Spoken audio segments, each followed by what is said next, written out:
We all love our coffee, don't we? In fact, reports suggest that India consumes 1.2 lakh tons of coffee per year.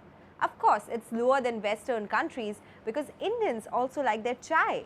But more and more millennials or Generation Z are now waking up to the morning coffee.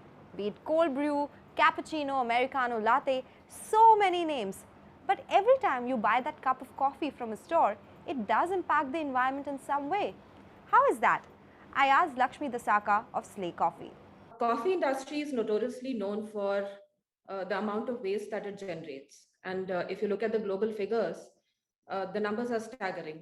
Say about 50 billion cups or 50 billion lids are added to the landfill every year by coffee companies around the world. We don't have these figures for India yet. There has not been any formal study that's been done. But one of the things that we had decided very early on when we started the brand, that we will not do this at the cost of our environment. And this is where, very, very small measures which have a large impact is something that we started when it comes to packaging.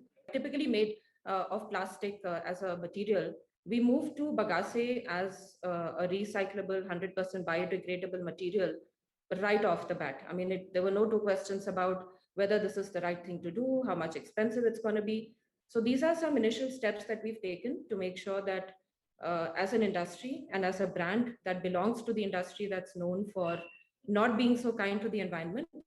50 billion cups added to landfills every year. Now that's a big number because plastic lids are made from a petroleum product which is very difficult to recycle.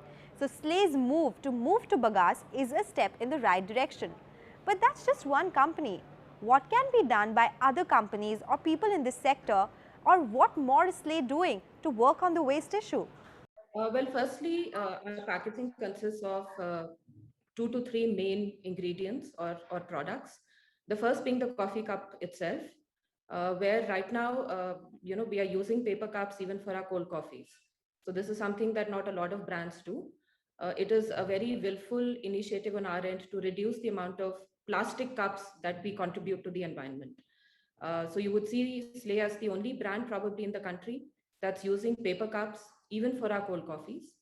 The second is the Slay case itself.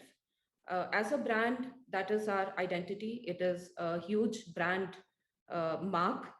And we designed it with two purposes. The first is, of course, to ensure that the coffee reaches the end consumer at the right temperature. If somebody wants it piping hot, they have it piping hot. If somebody wants it ice cold, they have it ice cold.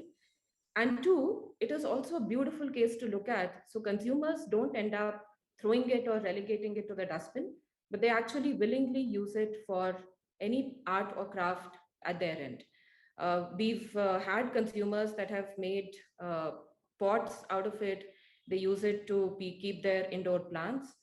Some of them have a wall full of the artwork from Slay cases. A lot of them use it in their offices, as a pen stand.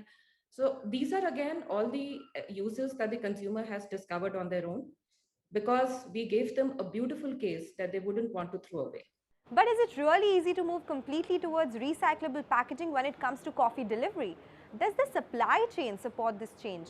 Can we imagine drinking our coffee in a different cup when we pick it up from the store? We operate in an ecosystem where the supplier end is still pretty nascent when it comes to looking at eco-friendly options. The lids is one area that we, like I said earlier, right off the bat, we didn't have an iota of a doubt in our mind because there are options available. As far as the cup itself is concerned, there are brands in the West that have just started working on this initiative. And we are talking to a couple of our packaging partners because we have the scale to be able to develop something which is completely new for the consumer. So hopefully in the next 12 to 18 months, you should be seeing some efforts on that front as well, which will be a collaboration between us and another leading packaging supplier. You have to make small improvements, make it every day. And if you do that, then, over a longer period of time, you've actually achieved your objective.